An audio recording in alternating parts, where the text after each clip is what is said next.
tarde a todos e a todas. Estamos aqui para mais um seminário.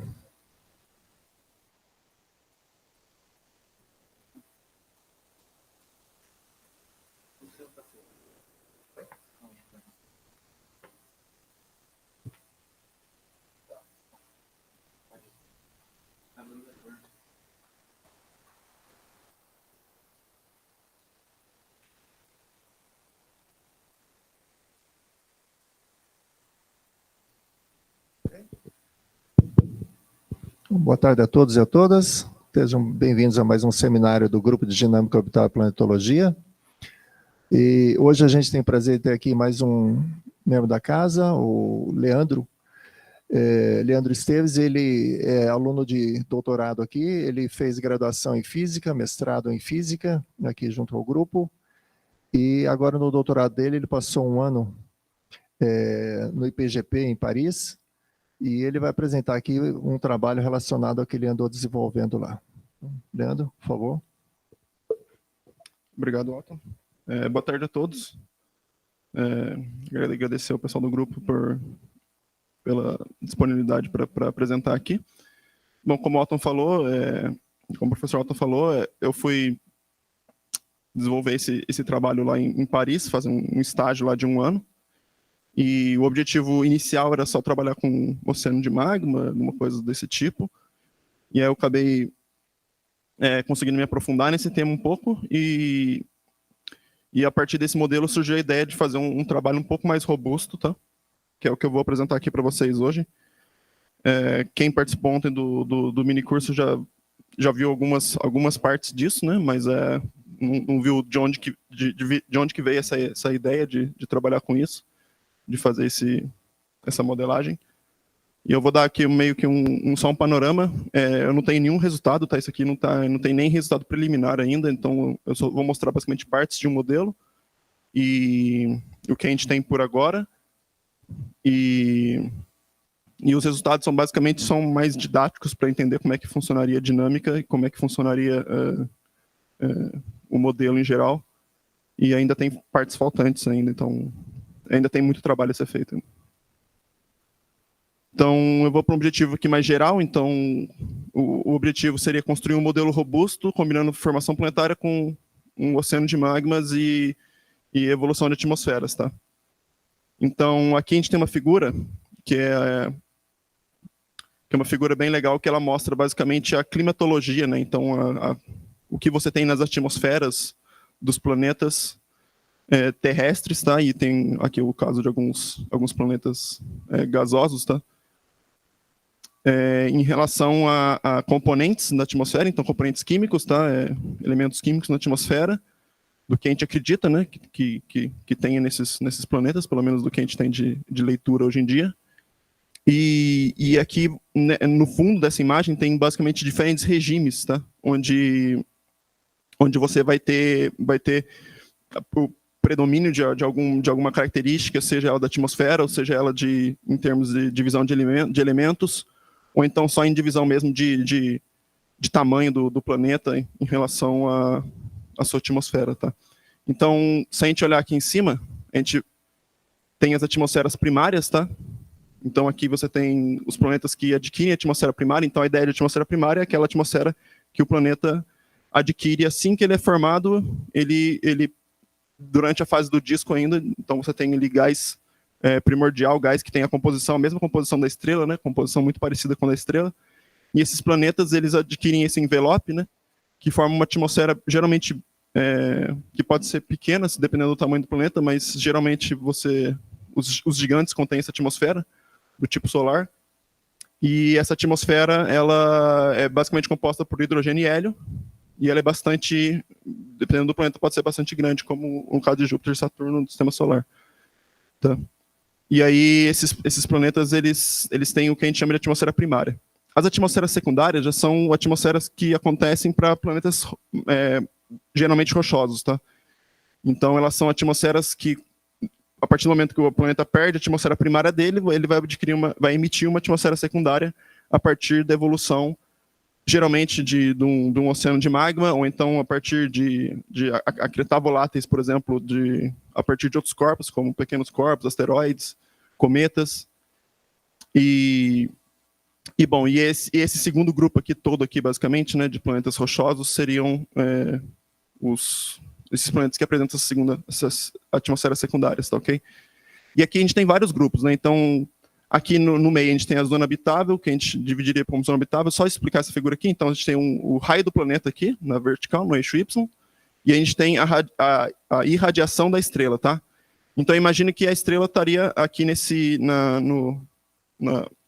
no final desse eixo X aqui, né? O eixo X está crescendo para esse lado aqui, ele estaria aqui nessa parte vermelha aqui, a sua estrela, tá? Então, à medida que o planeta vai se afastando da estrela, aqui ficaria mais frio, né? Ele estaria mais longe da radiação da estrela, tá ok?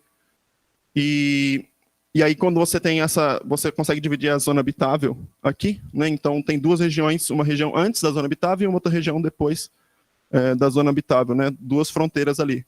A fronteira anterior seria quando você começa a ter o efeito estufa muito, muito forte. Então, geralmente, está associado com a presença de gases do efeito estufa, então CO2, monóxido de carbono, CO, água. Então, alta concentração desses gases, tá? Que é o que acontece para Vênus. Vênus está nesse grupinho aqui. E os caras que estão aqui na zona habitável, tá? Então, eles recebem uma irradiação da estrela também relacionada a essa distância que eles estão. Mas eles têm, geralmente, eles têm uma atmosfera um pouco diferente, né? Embora, por exemplo, Marte também esteja na zona habitável, e ele tem uma atmosfera bastante rarefeito e várias outras condições que o diferencia, por exemplo, da Terra, que também se encontra na zona habitável, tá ok? Então, aqui tem várias climatologias, tem várias... as espécies, eu mostro aqui basicamente as espécies dominantes da atmosfera, tá? E abaixo desse grupo aqui, do meio aqui, mais ou menos, a gente tem um limite de escape hidrodinâmico atmosférico, tá? Então, basicamente, a radiação que vem da estrela, se o planeta ele for, como esses planetas aqui eles são menores do que os outros, né? E à medida que você vai se aproximando da estrela, esse efeito vai aumentando. Então, se o planeta é pequeno e a atmosfera dele está ali exposta à radiação solar, a radiação solar pode simplesmente colidir com as moléculas do seu gás na atmosfera e carregar essa atmosfera, tá? Então, aqui, esse limite de escape da atmosfera. E aqui na frente você tem os planetas que estão bem próximos da estrela, tá? Geralmente eles estão em tidal locking, então eles estão sempre com uma face virada para a estrela. E o que acontece é que esses planetas eles têm uma climatologia bem extrema, né? Então eles podem ter uma atmosfera feita de silicatos vaporizados, tá? E várias outras situações, tá? Então a gente tem um plano geral aqui de climatologia, e um dos objetivos, né, desse trabalho é a gente entender como é que os caminhos que determinado planeta, por exemplo, você escolhe um planeta durante a formação planetária, que caminho que tem que acontecer com ele para ele acabar parando em um desses parâmetros aqui, em um dessas regiões aqui, desses regimes aqui, tá? E isso vai ser importante para os planetas rochosos, né?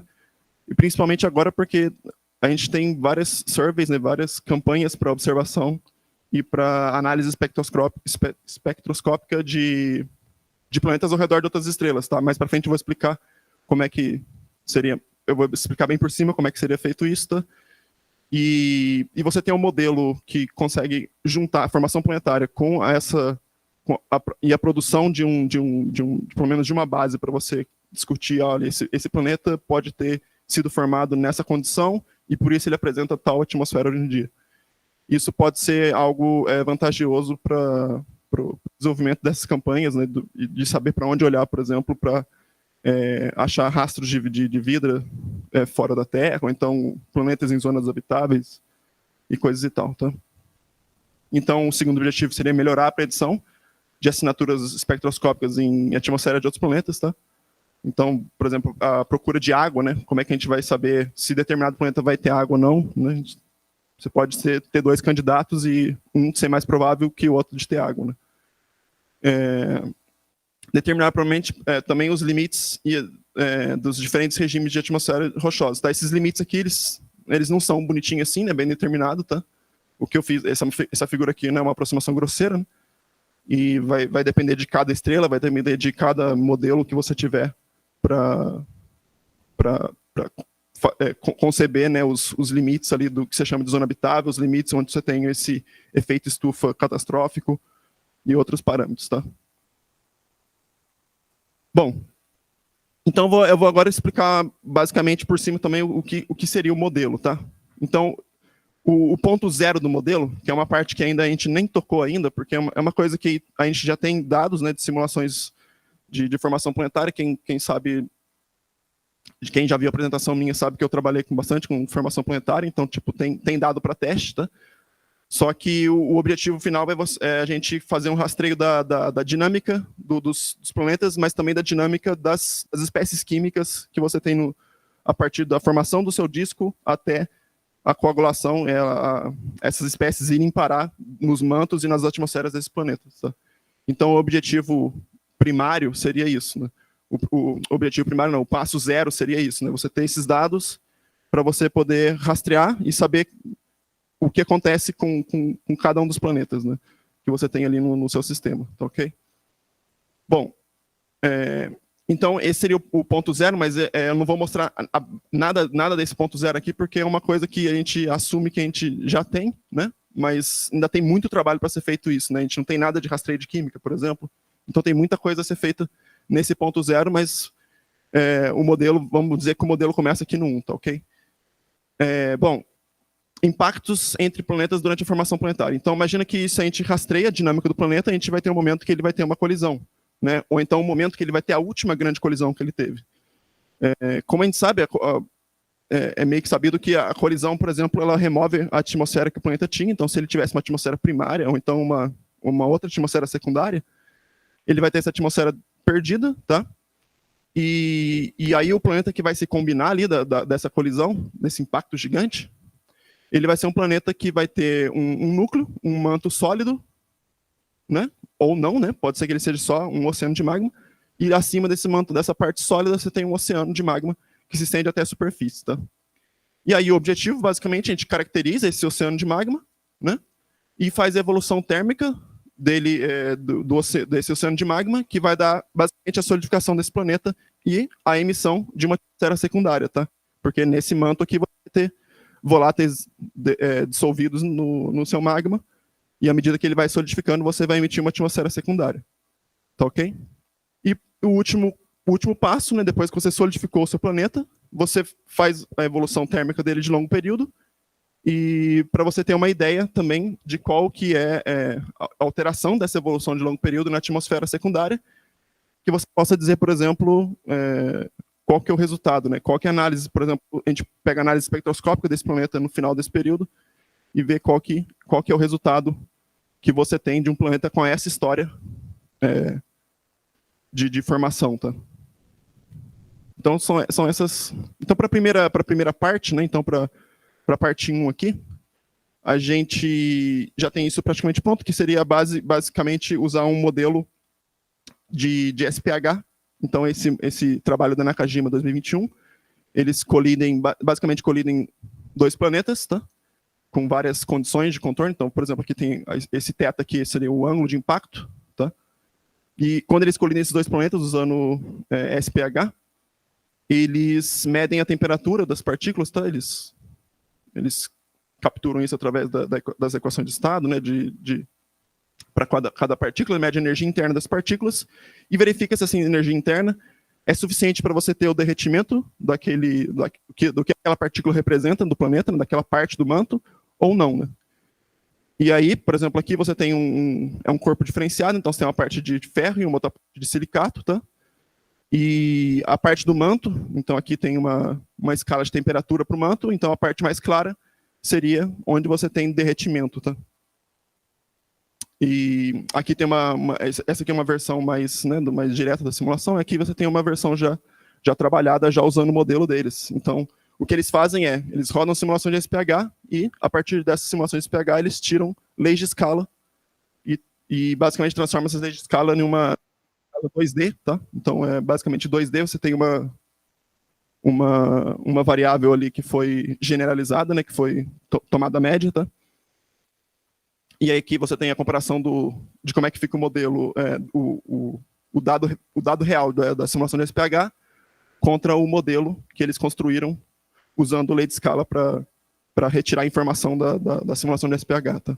Então você vê que é um modelo que bate razoavelmente bem com o que tem de SPH. Tá, ok?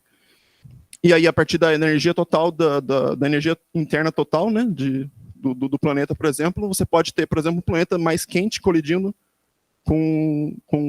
entre dois planetas quentes, por exemplo, ou você pode ter um planeta mais frio. Né? Então, aqui, por exemplo, a energia interna, a entropia inicial do seu planeta, ela tem um valor menor do que aqui, por exemplo. Né? E o que a gente vê é que para uma colisão com os mesmos parâmetros, né, se o planeta inicialmente ele é mais quente, ele vai apresentar um derretimento maior. Tá? Então, essa parte amarela aqui seria o derretimento no manto, tá? E a parte mais cinza aqui é onde a parte que é sólida, basicamente. Tá? Então, para o caso, então, aqui ele mostra basicamente a diferença da energia interna que você dá para o planeta. Então, seria uma temperatura inicial para o planeta, vamos dizer assim. Tá? Bom, e a partir disso, o que a gente vai fazer? Né? Então, ela desenvolveu essas leis de escala e a gente vai usar isso para o quê? A gente tem os parâmetros das nossas colisões, né? E a gente vai retirar dessas colisões qual a profundidade do magma ocean que a gente vai ter. Então, o que a gente faz é pegar a profundidade aqui que você vai ter, do quanto do manto foi derretido após a colisão, e a gente vai iniciar o nosso magma ocean com aquela profundidade, tá ok? E o que a gente usa aqui? Né? Então, daquele passo para esse passo aqui tem muita coisa acontecendo, mas o que a gente usa basicamente é um perfil de temperatura do magma ocean aproximado por uma adiabática. Tá? Então, uma adiabática é uma curva que ela vai poder ser descrita apenas com uma temperatura aqui potencial na pressão zero, tá? E você consegue descrever todo esse perfil de temperatura. Aí o que a gente faz é simplesmente aproximar essa adiabática, tá? E essa adiabática ela é válida para um magma ocean que tem convecção eficiente, tá? Então ele vai ser válida para o nosso caso, de um magma ocean formado por uma colisão. E a gente vai tentar encontrar aonde que você tem a base do seu magma ocean aqui, tá? Então imagina que aqui é a distância radial do seu planeta, e a gente vai tentar fitar isso usando as leis de escala lá, e construindo o nosso perfil de temperatura para o magma ocean. Esses sólidos aqui, basicamente, são obtidos experimentalmente, nesse caso aqui, para um planeta com composição igual à da Terra, tá? Mas se você tiver um planeta com composição diferente, você vai lá e vai ter que ajustar uma outra líquidos e uma outra sólidos, tá? E a ideia da líquidos então aqui em cima, a gente só tem temperatura e profundidade, basicamente, nessa temperatura e nessa profundidade, você só tem líquido. Né? À medida que a sua adiabática vai descendo, então essa primeira adiabática aqui, essa primeira curva vermelha, ela significa que todo o manto do meu magma ocean, do meu planeta, ele está derretido. Tá? Então, à medida que você vem para a adiabática amarela aqui, ela cruza a líquidos. E significa que a partir daqui e toda nessa parte amarela aqui, eu vou ter mistura de fases líquidas e fases sólidas, porque eu estou abaixando a temperatura do meu magma ocean. Se você olhar a temperatura potencial inicial dele aqui, abaixou aqui por volta de 3.500 para 2.900. E se você abaixar mais ainda, né, você vem para esse caso aqui com 1.639 Kelvin, você tem apenas uma parte aqui com líquido e sólido, e todo o resto do seu magma ocean está solidificado. Tá? Então, basicamente, a evolução térmica do magma ocean é você sair de uma adiabática muito quente para uma adiabática mais gelada, tá? mais fria, né? Resfriada. E bom, e aí a gente determina qual que é a temperatura potencial inicial. Né? Então eu coloquei um exemplo aqui. Tá? Essa aqui é uma colisão entre dois corpos ali com tamanho parecido com o da Terra. Tá? Se isso aqui for um planeta igual à Terra, então ele teria 0,84 da razão do raio do planeta derretido, tá? Então 0,84 do planeta estaria onde estaria a base do meu magma ocean, tá ok? O raio da Terra seria 6.371 quilômetros e a profundidade do oceano seria basicamente multiplicar esses dois números aqui e multiplicar e subtrair depois, né? Você vai ter a profundidade do magma ocean a partir da superfície, que é 1.019 quilômetros, tá? Então seria uma que começaria aqui, onde aqui você teria a base do seu Magma Ocean, tá? Oi. Dash. Bom, uma vez que a gente tem a profundidade, a gente tem a temperatura inicial do nosso Magma Ocean, a gente tem o perfil, e lembra que a partir do momento que eu tenho a temperatura inicial dele aqui, eu tenho todo o perfil de temperatura dele, né? Então essa adiabática aqui, ela não dá só a temperatura próximo da superfície, né, que seria a temperatura potencial, mas ela dá a temperatura para todo o seu Magma Ocean, tá, ok? A gente vai fazer o quê? Evolução térmica, né? Então a gente tem o estado inicial, e a gente vai fazer a evolução térmica desse Magma Ocean. E, para isso, a gente usa uma equação de balanço de energia, tá ok? Então, aqui a gente tem a variação no tempo da temperatura potencial, que vai dar justamente a mudança, né? Então, à medida que eu vou variando no tempo, eu vou abaixando, né, essa adiabática aqui, que segue essa equação aqui, tá ok? Então, eu vou abaixando essa temperatura potencial aqui, fazendo a integração dessa equação de balanço de energia para todo o meu Magma Ocean, tá? E aqui eu tenho o fluxo que sai do meu Magma Ocean, que é o fluxo que a gente precisa parametrizar, que é o fluxo de calor por convecção, tá? Que vai ser a principal forma de remover temperatura, remover energia do meu oceano de magma, tá? Uma parte dele vai ficar para o calor latente de solidificação, que é a parte da mudança de fase. E depois você vai poder ter parametrização de um calor devido ao decaimento radioativo, tá? Isso aqui vai fornecer energia para o nosso Magma Ocean, que é o decaimento de isótopos radioativos. E o fluxo de calor vindo do núcleo também. Se você quiser parametrizar, nesses testes que eu vou mostrar aqui para vocês, a gente não parametriza, tá? Mas que já tá, é bem fácil de fazer no modelo, tá? Bom, e aqui a gente tem a parametrização para o fluxo convectivo, tá? Então, isso aqui é basicamente o fluxo convectivo, que ele depende, a convecção, né, ela depende da diferença de temperatura que você tem no topo e na base entre a base e o topo da sua região ali, que você vai analisar a convecção, né? Então, isso aqui significa temperatura, TP significa a temperatura do seu Magma Ocean, e T-surf significa a temperatura da superfície do seu planeta, tá? Então, a sua temperatura, o fluxo de convecção vai depender disso daqui, tá? E aí a gente tem aqui uma constante experimental, tem uma condutividade térmica, tem difusividade térmica e tem um fator tem expansividade térmica aqui em cima, tem o ρ, que é a densidade do seu fluido, ou da fase sólida também, a diferença entre a densidade sólida e a densidade líquida, tá ok? E aqui tem um fator importante que é a viscosidade, tá? E a viscosidade, ela vai te dar o quão intensa é a convecção no seu oceano de magma, tá? E a gente plota essa figura aqui para ilustrar como é que o que acontece com a viscosidade à medida que você varia a temperatura e pressão no seu oceano de magma, tá ok? Então aqui embaixo a gente tem essa curva verde, tá? Essa curva tracejada verde aqui, e ela simboliza a viscosidade da fase líquida, tá? Então a viscosidade da fase líquida é coisa ali da unidade de Pascal por segundo, tá? E para vocês terem noção, a viscosidade da água é 10 a menos 3 Pascal segundo, tá? E aqui você tem uma viscosidade de magma que é da ordem ali de 1, tá? Então, 3 ordens de grandeza maior do que a água, mas ainda assim é bastante eficiente para você ter convecção, tá? É uma viscosidade assim parecida com um xarope de um mel, alguma coisa desse tipo, tá? Uma coisa mais viscosa, né? E você sai dessa viscosidade, tá ok? Então, à medida que você vem aqui com temperatura de 2.300 Kelvin, né? A temperatura do Magma Ocean vem. Então, vamos olhar para essa curva azul de pressão zero, tá? Na pressão zero. Então, logo abaixo da superfície, como é que se comporta a viscosidade do seu oceano de magma. Ele vem variando, e chega um momento que ele começa a aumentar essa viscosidade, certo? Porque o que acontece? À medida que você vai esfriando esse magma, ele vai se tornando mais viscoso e também vai ocorrendo a transição de fase das parcelas de fluido que estão ali dentro do seu magma, tá? Então, o seu magma ele vai ter um momento que ele é 100% líquido, vai ter um momento que uma porcentagem de sólidos influída nele, e vai chegar no momento que ele chega numa concentração de sólidos no magma que é muito alta, que a gente chama de concentração, que é suficiente para você ter um pico aqui na viscosidade, tá? Que é o que a gente chama de fração crítica de sólidos no magma, tá? Então, quando ele chega nessa fração crítica, ele tem esse pico de viscosidade, e aí você tem uma variação aqui, para uma pequena variação de temperatura, você tem uma variação de 10 ordens de grandeza ou mais na viscosidade do seu magma, tá? E depois ela segue até atingir a viscosidade do magma sólido, tá?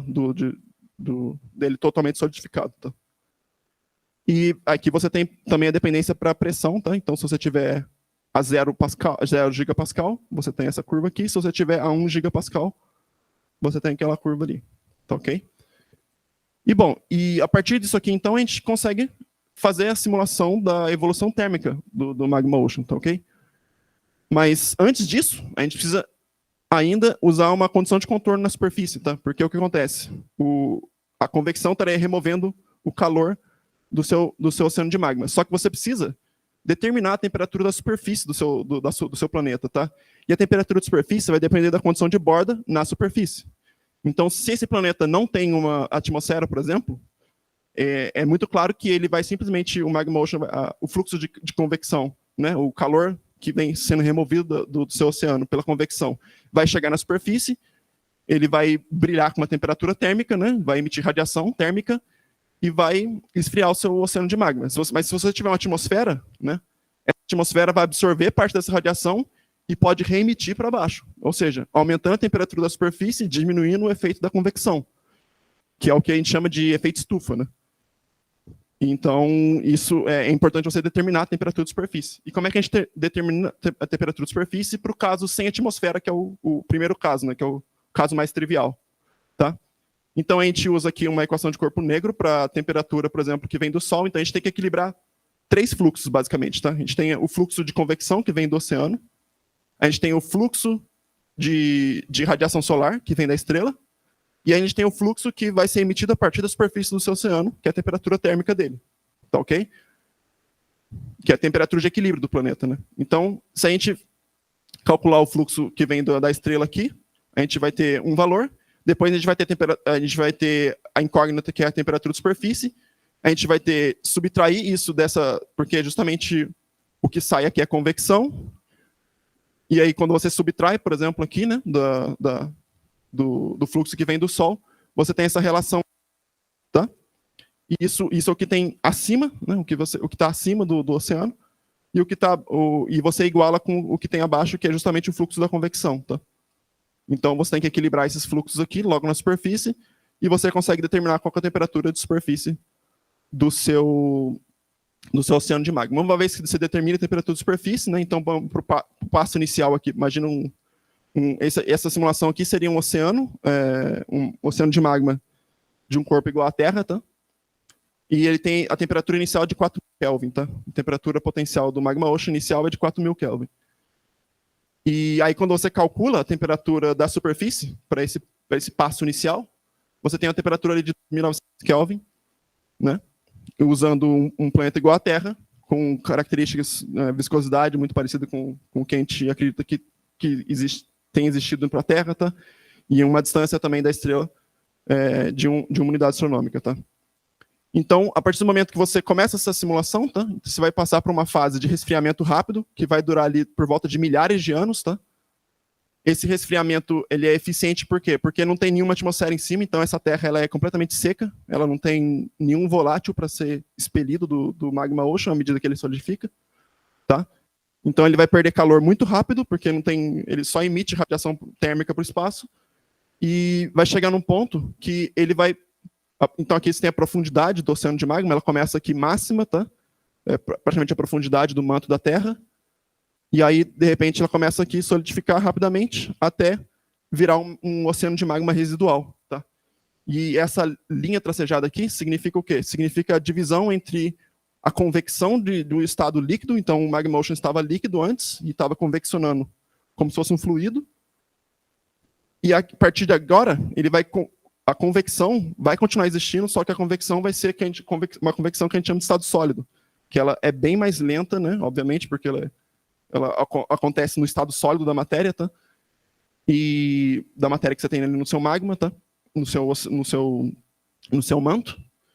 E o que vai acontecer é que ele vai remover calor muito mais lentamente do oceano de magma, tá? Então aqui a gente tem o fluxo de calor, tá? Então, ele começa aqui com uma ordem de grandeza de 10 elevado a 7 watts por metro quadrado, tá? 10 elevado a 6, mais ou menos. Né? E depois, quando ele chega na convecção, quando acaba a convecção do estado líquido e passa para a convecção do estado sólido, ele está aqui da ordem de 1 unidade. Tá? E aí, depois ele vai evoluir por milhões de anos. Né? Essa aqui é uma escala log para o tempo. Tá? Então, aqui, durante milhões de anos, ele evolui bem lentamente. Tá?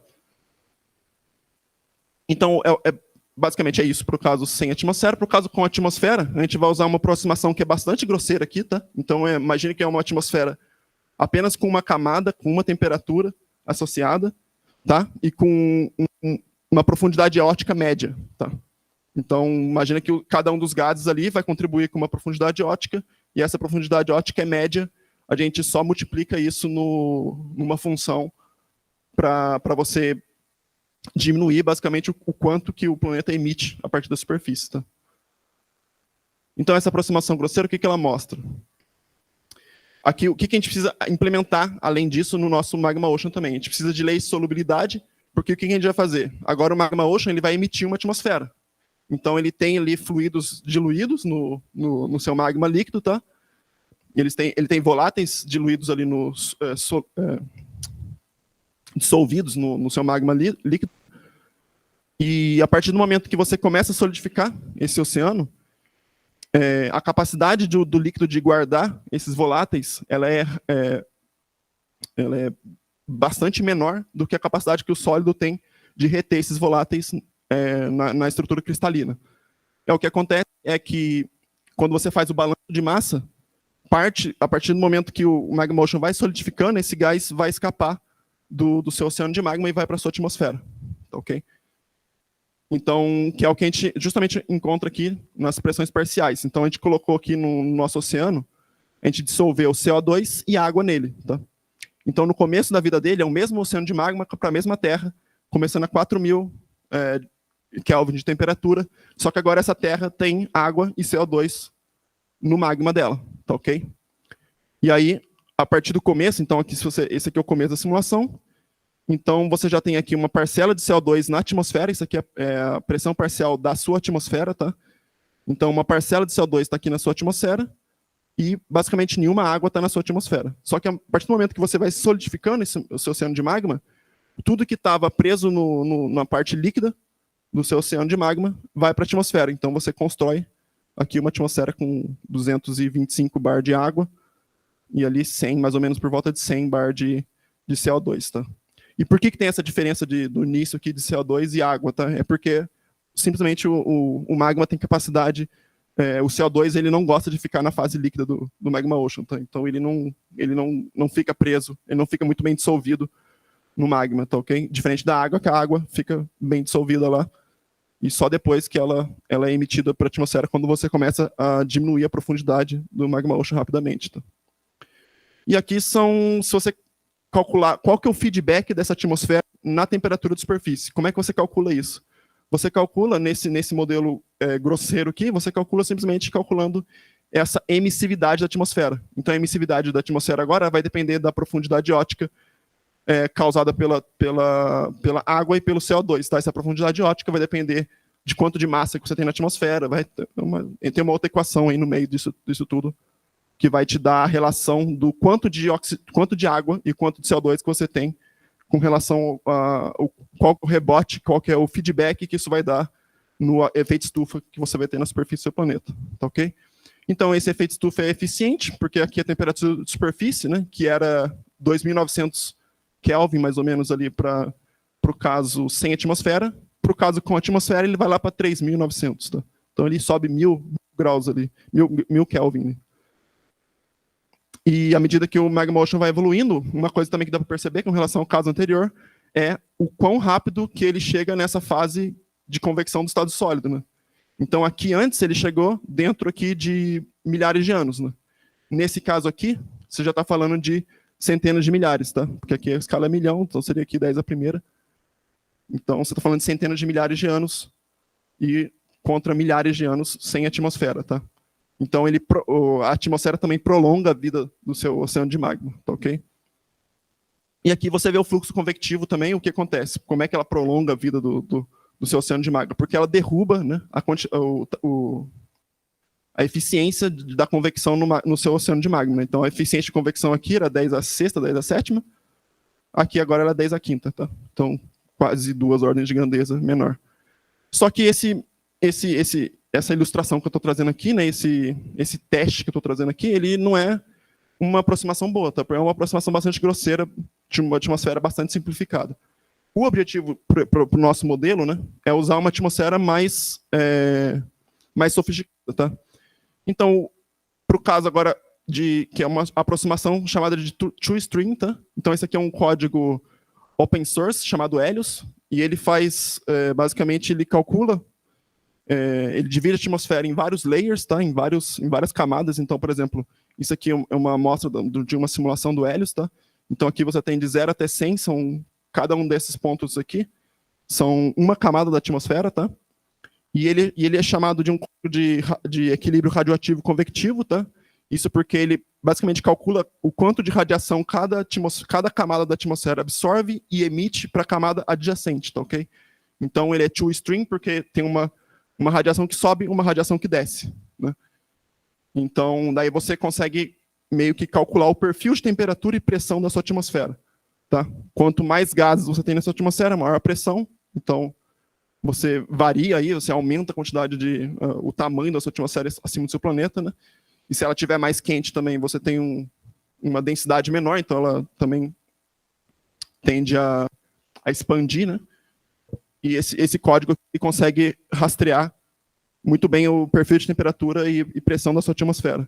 Além disso, esse código também ele pode ser acoplado a códigos de equilíbrio químico. Tá? Então, o Helios ele pode ser acoplado a, por exemplo, um código também open source chamado FastScan.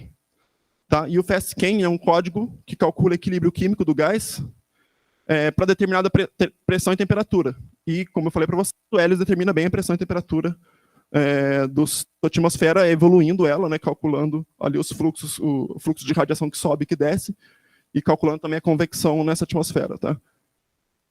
E, bom, o código, o que ele faz? Então, ele pega a temperatura e pressão que o Helios fornece e calcula para aquela temperatura e para aquela pressão, quais são as espécies que se formam no seu gás naquela temperatura e aquela pressão.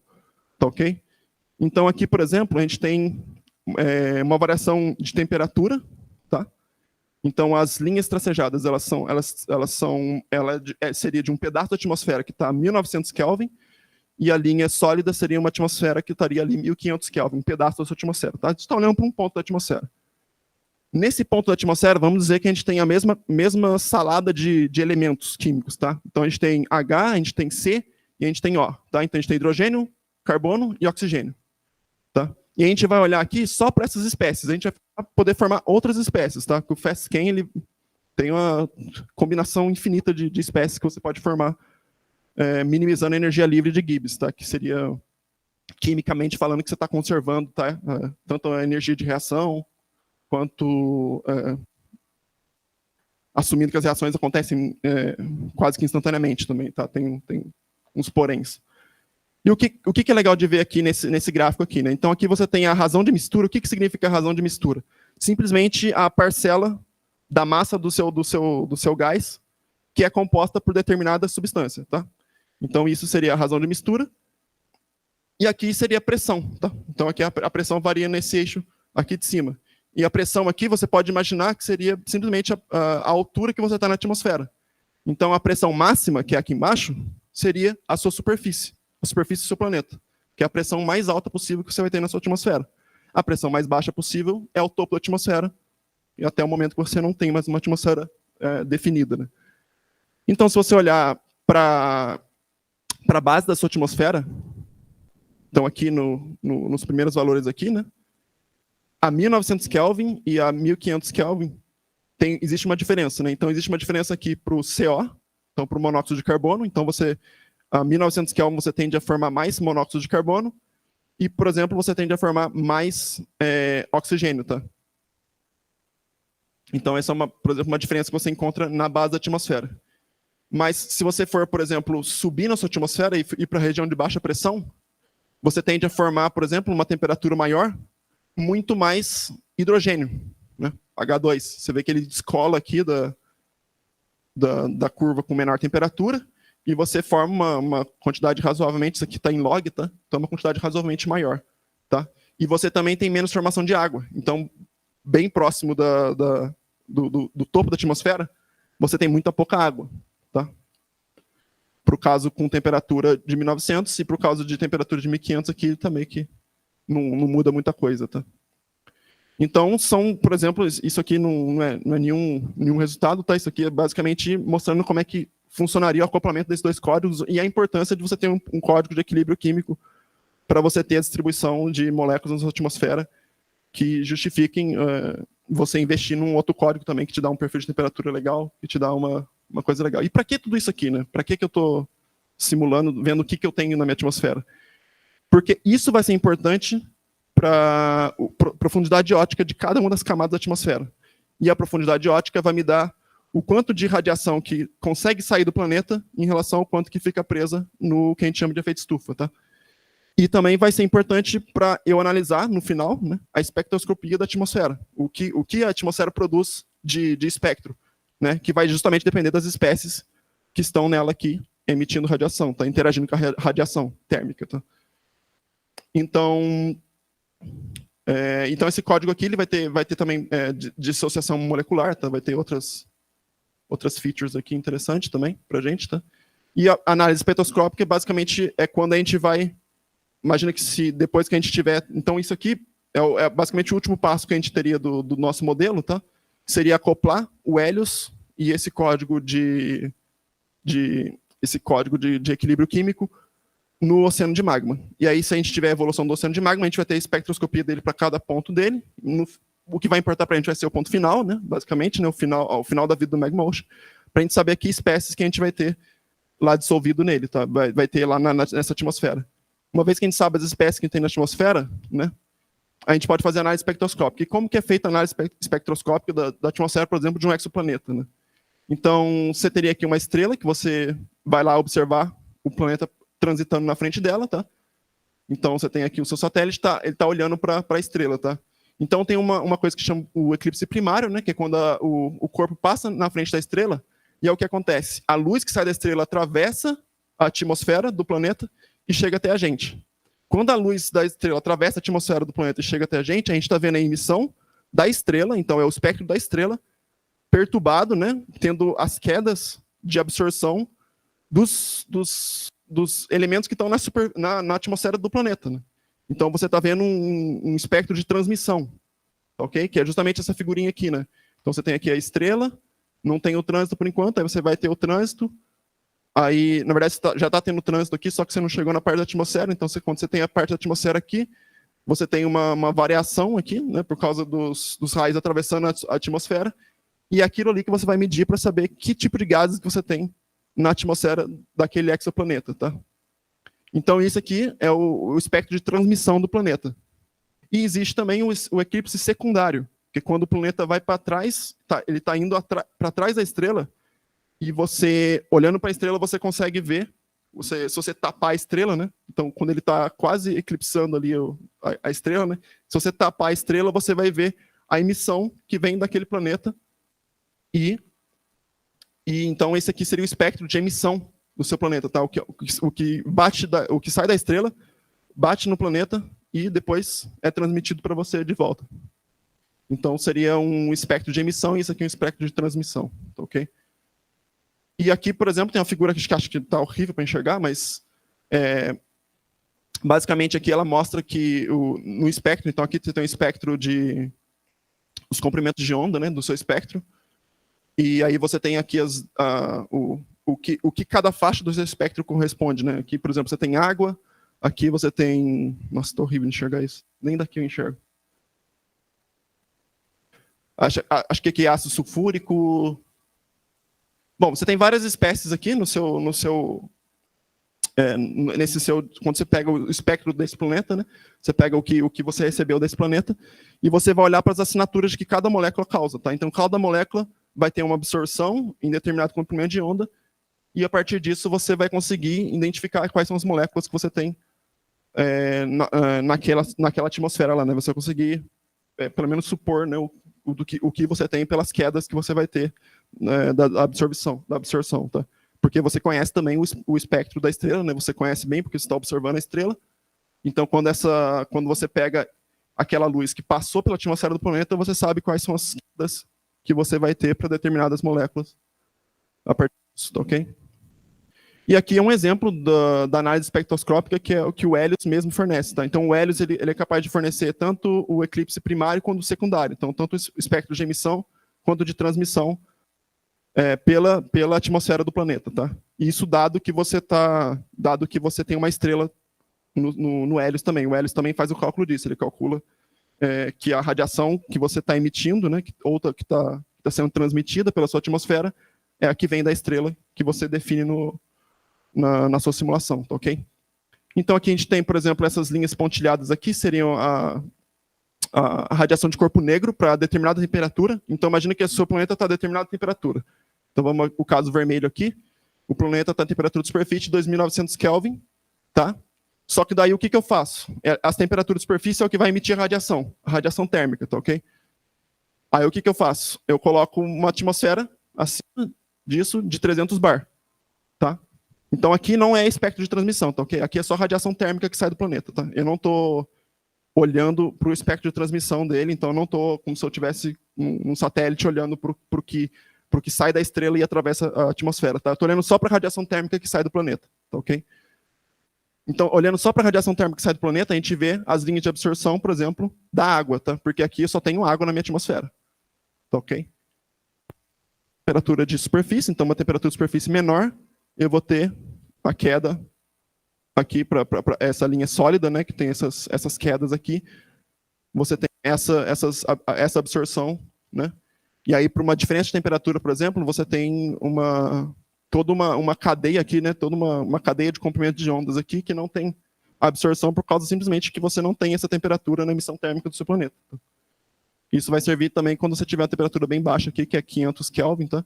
Que geralmente vai ser a temperatura de equilíbrio no final da vida do seu planeta, tá?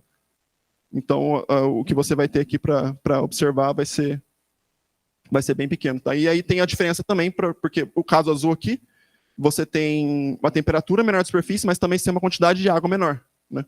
Então, a queda, né, a absorção relativa das moléculas de água vai ser bem menor também. E para o caso preto, para o caso das linhas pretas aqui, você não tem nenhuma atmosfera, então tudo que o planeta emite é a radiação térmica dele. Então, é basicamente a temperatura de superfície dele, usando aquela equação de corpo negro lá. Tá, ok? E aqui você tem um perfil de temperatura e pressão que o Helios calcula para a sua atmosfera. Tá? Então, sua atmosfera aqui, por exemplo, tem essa parte mais reta que seria a mesosfera, e essa parte aqui mais inclinada seria a troposfera, que é até a base da sua atmosfera. Tá, ok? Bom, é isso. Obviamente, esse modelo está bem cru, tá? Ele é só por enquanto, ele não está perto de ter nenhum resultado, tá? Mas é só uma amostra de cada pedaço dele. Então, a parte de evolução do Magmotion está bem adiantada, tipo, está bem encaminhada. Eu consigo consigo colocar diferentes composições no meu magma, consigo colocar diferentes espécies dissolvidas lá. Então, eu consigo determinar muito bem a temperatura da evolução desse Magma Ocean e o que ele consegue colocar de moléculas na atmosfera. A parte atmosférica é basicamente um código pronto, tá? Seria, então, só adaptar e acoplar esses códigos, tá? E isso é a parte que eu estou trabalhando, basicamente, é acoplar o modelo de Magma Ocean que a gente desenvolveu com o código de atmosfera, tá? E aí os próximos passos, basicamente, é depois aplicar isso às simulações planetárias que a gente tem para ver o que a gente consegue. É basicamente isso. Obrigado, Leandro. Estamos abertos a perguntas, colocações. Alguém? No chat também tem alguém que tem alguma coisa? Não? Bom, eu perguntar, assim, em termos genéricos, não sei se a volta é válida. Você tendo o espectro da atmosfera de um planeta, você consegue saber um pouco do passado dele, que pode ter gerado aquilo, já que você estuda essa evolução do oceano de magma? É uma das propostas do que a gente faz. Então, o que a gente quer fazer, então a gente vai simular vai ter várias simulações planetárias, vai ter lá as colisões delas, a gente vai evoluir as atmosferas a partir e os oceanos de magma a partir da colisão, e a gente vai ter um resultado final para esses planetas. Então a gente vai ter toda uma diversidade de resultados finais. Então a gente vai ter vários espectros, né? Tanto espectro de emissão quanto de transmissão, e esses espectros vão poder ser comparados com espectros verdadeiros. E aí talvez isso diga alguma coisa sobre a história daquele planeta, daquele espectro que você está vendo lá. Então, essa é mais ou menos a ideia, entendeu? Então, a gente gerar uma população sintética mesmo de exoplanetas e comparar com exoplanetas de verdade, com o espectro deles. E aí isso talvez diga alguma coisa sobre o histórico daquele planeta que você está observando, naquela estrela. Ok. Alguém tem alguma pergunta, algum comentário? Só para extrapolar um pouco, né? Isso aí, então, essa atmosfera ela é resultado dessa evolução, digamos assim, geoquímica, né? Sim. Que você tem do sistema, né? Uhum. Então, você sabe o que esperar dessa evolução. Se você tiver vida ou algum tipo de atividade, isso deve alterar. Sim. Então, isso também dá para você fazer, observando planetas, coisas que, com certeza, não seriam de origem geoquímica, que seria um indício? Sim, ou pode ser que sim. Pode ser que sim, porque, por exemplo, uma assinatura muito clara é o excesso de oxigênio, por exemplo, né? Que a vida produziria, por exemplo, vida fotossintetizante produziria bastante oxigênio. Então, é uma das coisas que você pode olhar. O pessoal geralmente olha também para moléculas orgânicas, né? Então, nesse caso aqui, a gente está olhando para moléculas bem básicas, a gente está focando, por enquanto, em basicamente gás de efeito estufa, então metano, e basicamente tem poucas moléculas orgânicas mesmo, né? Mas depois que esse modelo talvez esteja pronto, você vai e coloca uma molécula em específico e olhe para isso. De repente, olhar algum caso também de exoplaneta que tenha alguma molécula orgânica, alguma assinatura com molécula orgânica importante. Então, o próprio metano também, né? Dependendo, você pode ter um excesso de metano que não seria explicável por um processo geológico, né? Geofísico aí de... e tem que ficar... Não é tão simples, porque também tem muita coisa que o nosso modelo, por enquanto, não abrange, né? Então, por exemplo, tem reação de oxidação, que a gente também quer colocar, reação de oxidação e redução do manto. Então, o que isso produziria? Porque daí, se você remove, por exemplo, o oxigênio da atmosfera. Então, tem várias coisas ainda que talvez a gente precisa ter para poder começar a olhar para um lado mais... A gente tem uma atmosfera que evolui muito bem, e agora a gente compara isso com os exoplanetas, né? Mas é o objetivo final, né? Daqui a alguns anos a gente tem isso, mas vamos ver. Ok, bem audacioso, né? Alguma colocação? Alguém?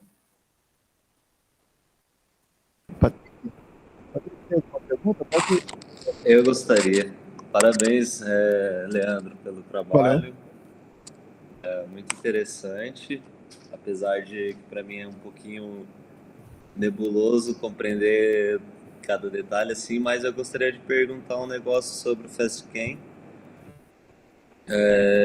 Quais foram as abundâncias dos elementos que você adotou como base dos seus resultados? Você assumiu composição solar para carbono e oxigênio? A desse daqui é simplesmente, eu acho que eu construí uma atmosfera com 500, acho que são 500 bar de H2O e 300 de CO2. Só que é o seguinte, né? A entrada que você coloca no FastChem, ela é de abundância solar, né? Então, basicamente, a única abundância que eu tinha lá, né? Que você constrói a partir da estrela, né? Então, eu só coloquei basicamente C, O e H. Tá? Porque essa parte inicial, basicamente, a gente está olhando só para o feedback que a atmosfera vai dar na superfície do planeta, né? Porque a gente quer acoplar essa atmosfera no nosso planeta, né? Depois a gente vai começar a colocar, por exemplo, espécies que você teria, por exemplo, nitrogênio a gente não tem, por exemplo, é uma coisa que a gente sabe que é abundante, tanto que pode ficar aprisionado no magma e depois ser liberado, então tem várias coisas que a gente não colocou.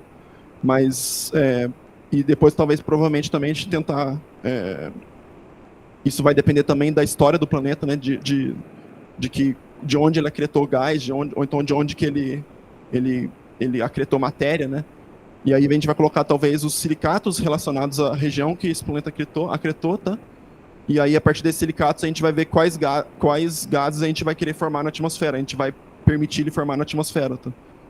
Então, eu acho que aqui por enquanto não entra a composição solar, assim, né? Se você colocar um gás de composição solar, você vai formar uma diversidade muito maior de espécies, só que você também teria uma atmosfera que seria primária, né? Porque ela viria da nuvem molecular, né? Que formou o Sol, né? Então, para esse caso aqui, a gente fez bem simples. A gente colocou só água e CO2, a quantidade de água e CO2 que a gente queria para formar uma atmosfera com aquele tamanho. Então, com 500 bar de água e 300 ou 100 ou 150 de CO2, eu não lembro exatamente. Tá. Ok, mas as abundâncias de carbono e oxigênio, como você disse, são solares, certo? Não são solares. Elas são, okay. elas são as abundâncias necessárias para você construir uma atmosfera daquela, entendeu? Com aquela quantidade de CO2 e de água, entendeu? Tá. Eu não sei se ficou claro. Sim. Outra dúvida que eu tenho, só para eu desenhar o problema na cabeça, que não ficou muito claro, você mapeou então um corpo especificando os perfis de temperatura e pressão, ou você desenvolveu mesmo uma evolução do Magma Ocean num corpo, seguiu os perfis de pressão e temperatura, e aí você calculou com o FastChem? Isso que não ficou claro para mim, só para...